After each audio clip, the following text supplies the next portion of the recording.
because of so many issues. He made them low, low, low.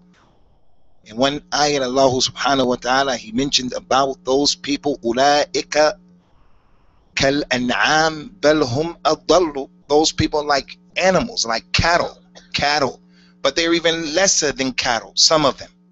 So Allah took the believer with Iman and He put the believer over the non-Muslim, because the one who worships Allah, even if he makes mistakes, is better than the one who doesn't worship Allah. Then the people who have Iman, who Allah raised, the people who have Iman, Allah raised the people of Iman above each other. Those who have knowledge are higher than the people who don't have knowledge. So you little guys, you little sisters, you can be better. If you memorize that Quran, the more you memorize that Quran, you can be higher than the oldest people who are in our community. Because we have some older people who don't know anything about the Quran. The last 10 surahs of the Quran, they don't even know them. I saw a video on YouTube that there were some Muslims in Egypt, and the people were there asking these old ladies to read Surah Al-Fatiha. They couldn't read Surah Al-Fatiha. I was amazed. I was shocked when I saw that. But it just goes to show that we're living close to the time of Yawm al-Qiyamah. Allah, He will raise you guys up and you sisters up with that Quran the more you memorize. Look what happened.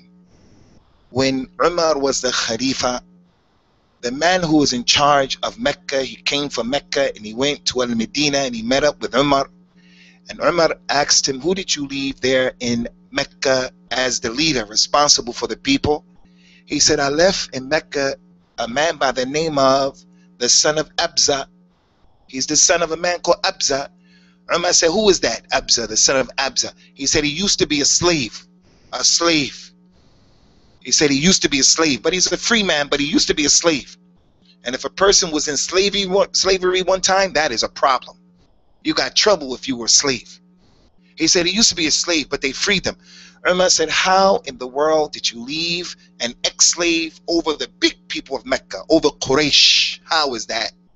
He said, Amir al-Mu'mineen, that man that we left, he is the most knowledgeable one of the Quran.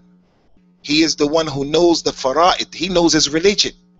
Umar radiallahu anhu, he shook his head like that and he said to that man, I heard the Prophet say, sallallahu alayhi wa sallam, inna Allah la yarfa'u bihadha al-kitab aqwamin wa yad'u bihi akharin. Allah will raise with this book, the Quran, He'll put some people up and He'll put other people down. That's in the dunya and the hereafter as well. And there are just too many examples, but I just want to give you one example. There was a tribe of people who used to come to listen to the Prophet's da'wah after embracing Islam, sallallahu alaihi wasallam. They came and they would listen to him and he would talk to them, and the whole tribe was there, a number of them, the men. And there was a little boy, he was 6 years old, 6. Sitta sanawat, 6. If you are in this audience, if you're 7 and above, if you're 7 or above, put your hand up. If you're 7 or above. All right, put your hands down. And listen, anytime we put our hands up, we have to put our right hands up in Islam, because everything that's clean, pure, tahara is the right hand. Everything that's dirty, nasty is for the left hand. Don't drink or eat or shake or take or give, and don't put up your hands with your left hand. How many of you are 6 years old or below? If you're 6, put your hand up. Now this boy, his name is Amr ibn Salamah. He was younger than everybody here. He was smaller than all of you.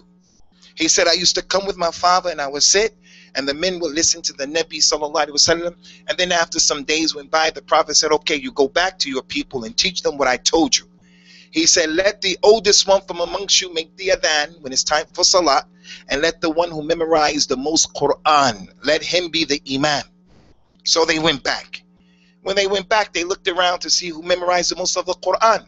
And it turned out to be that boy, Amr ibn Salamah, who was 6 years old. So he used to lead the people in Salat al-Fajr, Salat al-Dhuhr, Salat al-Maghrib, Salat al-Asr, Salat al-Maghrib, Salat al-Isha. Sometimes he would miss Fajr because he was so young. Sometimes he wouldn't go to Fajr because he was young. And then one of the men would take his place. But no one blamed him, because you don't have to start praying until you're 10 years old. 10. That boy was 6. And although he was 6, He was the imam of the older men from that community. That is what the Quran would do for you in terms of putting you over people. And it's just too many examples. Our Nabi, he says, sallallahu alayhi wa sallam, inna min ijlal lillahi ta'ala ijlal this shaybat al-Muslim wa hamil al-Quran. From the respect that a person can give to Allah, to show that a person respects Allah, is for him to respect an older person in Islam. An older person, we have to respect them. And also to respect the person who memorized the Quran. You see your teacher right there, the muallim right there. As soon as I meet the muallim Ahmed, as soon as I meet him, once I know he memorized the Quran, he has a special position in my eyes, as a Muslim. And also, you see the Sheikh right here, Sheikh Bilal right there. You see he has white on his hair, white on his face. As soon as you see a Muslim who is older, you have to respect him. So look how the older person gets respect, and also the one who memorized the Quran. So you guys who are little, you're going to be on the same level in terms of respect that the person who is older has.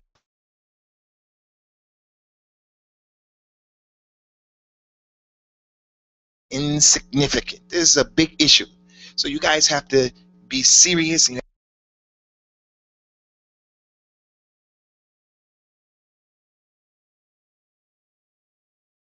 that.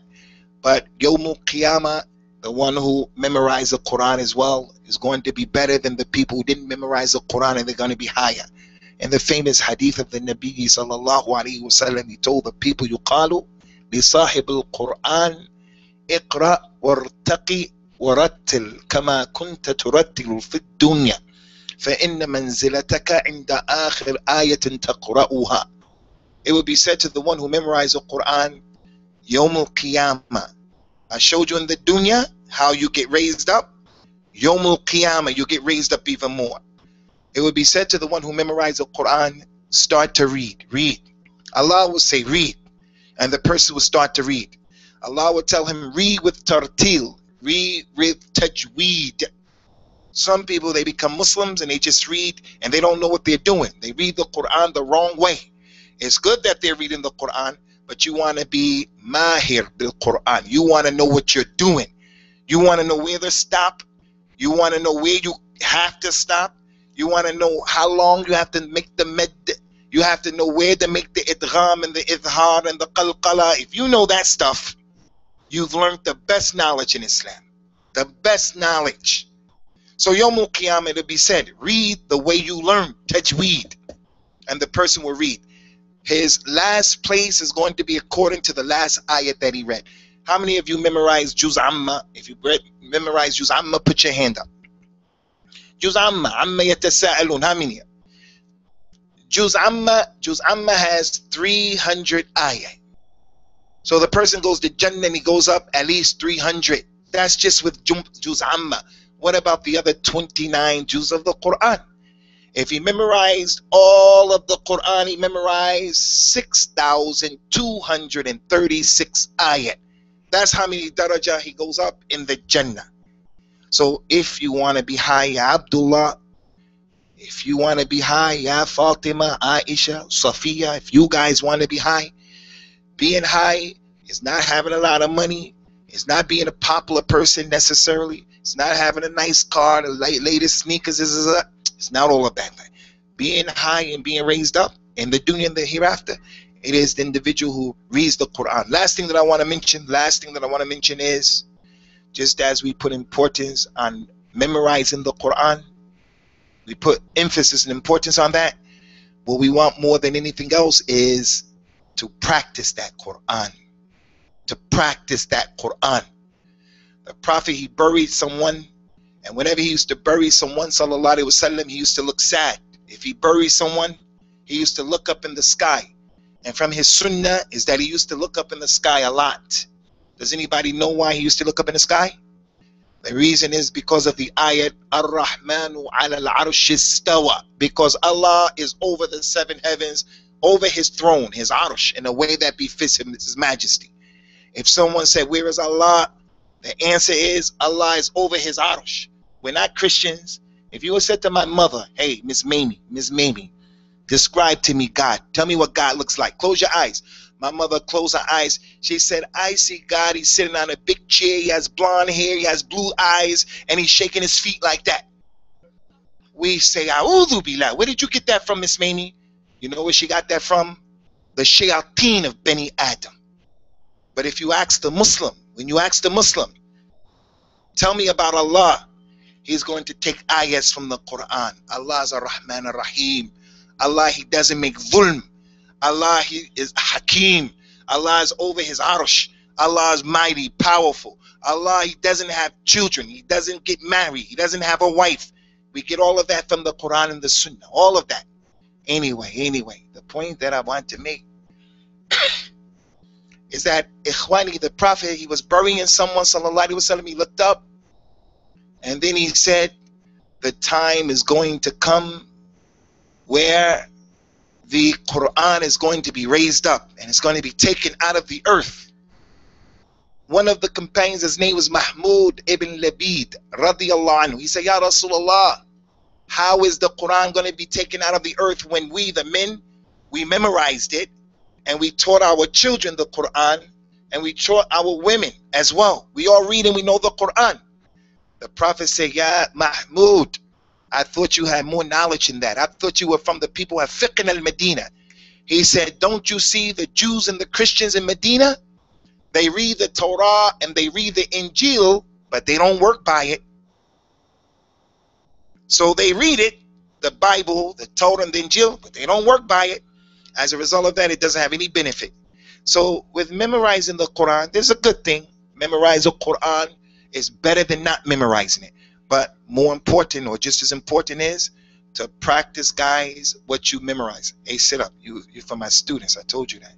From Ahlul Hadith. And you're going to give a talk after that, okay? So the point, Ikhwani, you brothers and you sisters, is you guys continue, inshallah, on the path that you're on. And I'm going to make dua for all of you while I'm traveling, because the dua of the traveler is accepted. So I ask Allah Azza wa Jal by his Ism al-A'zam that he makes it easy for you guys to memorize that book and also to practice the Quran. وَلَقَدْ يَسَّرْنَا الْقُرْآنَ لِلذِّكْرِ فَهَلْ مِن مُدَّكِرٍ. So never say, oh, it's difficult, oh, it's tough. If you put your head to it, your mind to it, Allah will make it easy for you. May Allah Azza wa Jal bless all of you brothers and you little sisters, and you keep up the good work, inshallah. Assalamu alaikum wa rahmatullah. Jazakallah khairan, Sh Abu Usamah. Inshallah ta'ala, and the Sheikh will be back at Maghrib, inshallah ta'ala. He's really tired. He would like to rest and come back.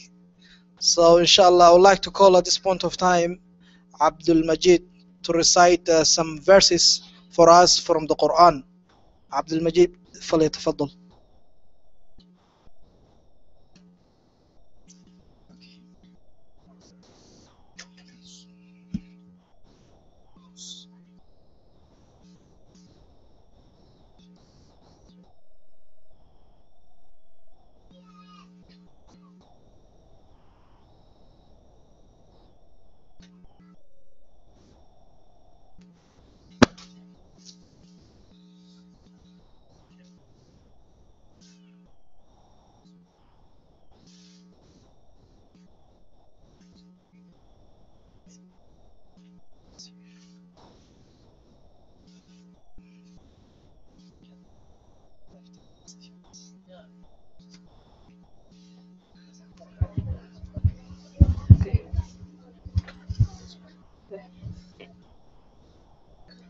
إن الحمد لله والصلاة والسلام على رسول الله صلى الله عليه وسلم أما بعد السلام عليكم ورحمة الله وبركاته. We will start off with ayat min al-Quran al-Kareem, as the Prophet صلى الله عليه وسلم said, فضل القرآن على سائر الكلام كفضل الله على خلقه. The superiority of the Quran over all other words is like the superiority of Allah over His creations. So that's why I ask you to welcome Akhuna Abdul Majid Ismail, who will now recite the Quran for us. أعوذ بالله من الشيطان الرجيم. عسى ربكم أن يرحمكم وإن عدتم عدنا وجعلنا جهنم للكافرين حصيرا. إن هذا القرآن يهدي للتي هي أقوم ويبشر المؤمنين الذين يعملون الصالحات أن لهم أجرا كبيرا وأن الذين لا يؤمنون بالآخرة أعتدنا لهم عذابا أليما. ويدعو الإنسان بالشر دعاءه بالخير وكان الإنسان عجولا. وجعلنا الليل والنهار آيتين فمحونا آية الليل وجعلنا آية النهار مبصرة لتبتغوا فضلا من ربكم ولتعلموا عدد السنين والحساب وكل شيء فصلناه تفصيلا. وكل إنسان ألزمناه طائره في عنقه ونخرج له يوم القيامة كتابا يلقاه منشورا. اقرأ كتابك كفى بنفسك اليوم عليك حسيبا. من اهتدى فإنما يهتدي لنفسه ومن ضل فإنما يضل عليها ولا تزر وازرة وزر أخرى وما كنا معذبين حتى نبعث رسولا. وإذا أردنا أن نهلك قرية أمرنا متر فيها ففسقوا فيها فحق عليها القول فدمرناها تدميرا. وكم أهلكنا من القرون من بعد نوح وكفى بربك بذنوب عباده خبيرا بصيرا.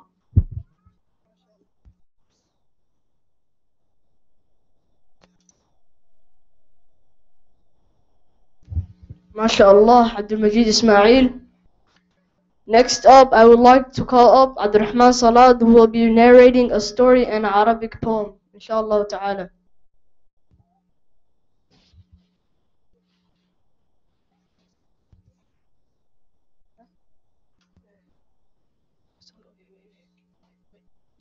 Before Abdurrahman Salad reads his poem, I would like to call up Umar Abdul Rashid, who will give us a short introduction in Somali, and I will ask him to summarize that introduction in English.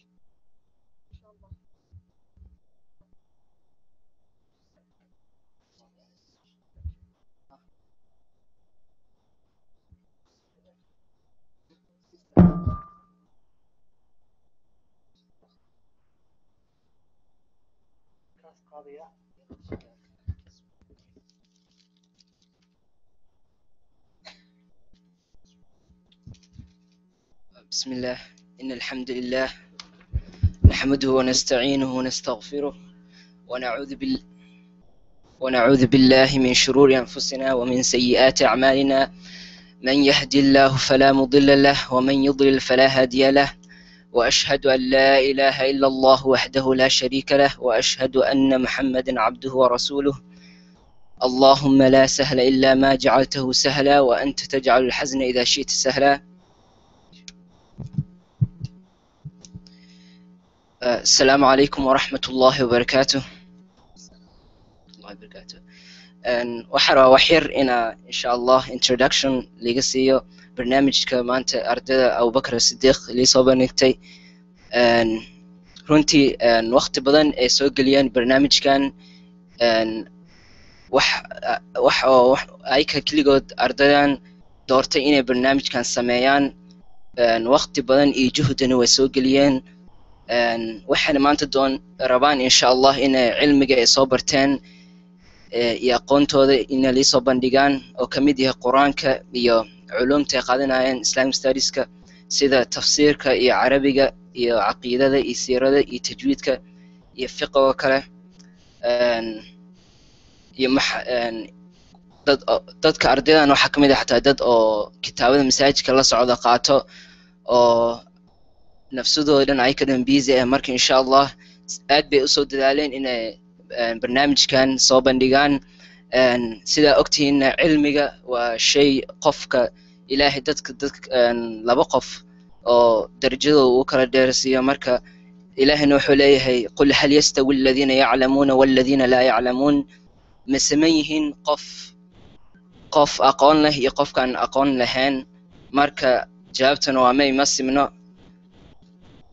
marka ardaydan insha allah waxay doonayaan inay cilmigooda lii faa'iideeyaan waxaan aaminsanahay insha allah inay dad cilmiga sidaa sheegay waa shayga ilaahay dadka uu kala darajada uu kala qaado marka dad badan oo adduunkan taajir ah ama madaxtinimo hayso cilmigaas yarta ay hadda maanta baranayaan way ugu fiican yihiin insha allah wax oo ayka istustusna kama ahan maxaa yeelay ayka keligood baa doortay inay sameeyaan juhdi badan soo geliyay maanta insha allah barnaamijyada maanta liisoo jeedi doona waxaa ka mid ah maxaadarooyin iyo qur'aan iyo nashiid iyo gabayaal ku bixi doono insha allah luqadda carabiga iyo luqadda ingiriiska iyo maxaadarooyin waxaa kale oo ka mid ah su-aalo iyo jawaabo insha allah la weydiin doono audience-ka ama dadka kasoo qayb galaya insha allah insha allah markii nawaadka la weydiin doonaa waxayna ku saabsan yihiin insha allah saxaabada ku saabsan yihiin su-aalahaas iyo jawaabahaas waxaana la weydiin doonaa marka idinka audience-ka insha allah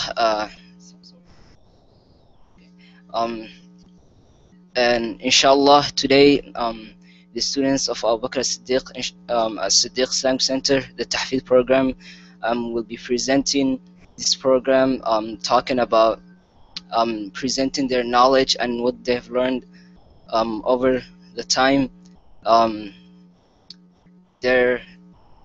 This program will include all the things they learned, including Quran and Sirah and Arabic and Aqidah and Tajweed and Fiqh, and including the tafsir of the Quran, inshallah.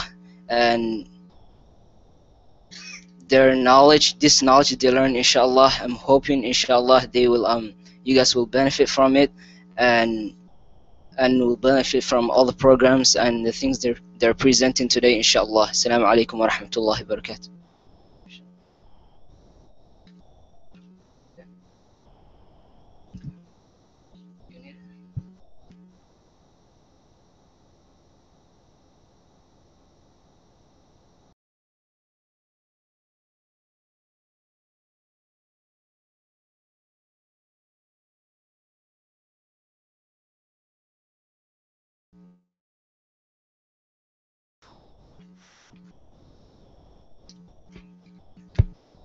Okay, as I already said, Abdurrahman Salad will be presenting a story and an Arabic poem to you guys all. So I want you guys to give him your best welcome, inshallah ta'ala.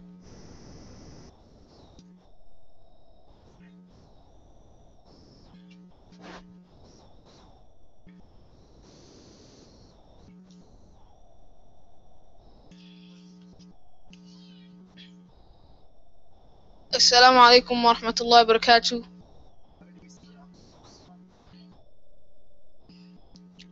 The poem I'm reading has a story to it. There was once a Khalif named Abu Ja'far al-Mansur. Abu Ja'far was known for his ability to memorize something as long as he heard it once. So Abu Ja'far al-Mansur called out all the poets from his empire to come to his court and recite a poem that he've never heard before. All the poets from all around the empire came to win a prize money that Abu Ja'far al-Mansur preserved for the person who recited a poem that Abu Ja'far has not heard before. He also placed a boy behind a curtain and a slave girl. The boy could memorize something as long as he heard it 2 times, and the slave girl could memorize something as long as she heard it 3 times. So the first poet comes into the court and recites his poem with joy, thinking that he will win the prize money that was preserved for the person that would recite a poem that the Khalif have never heard before. When he finished, the Khalif recited the poem without a single mistake and said that he heard this poem before.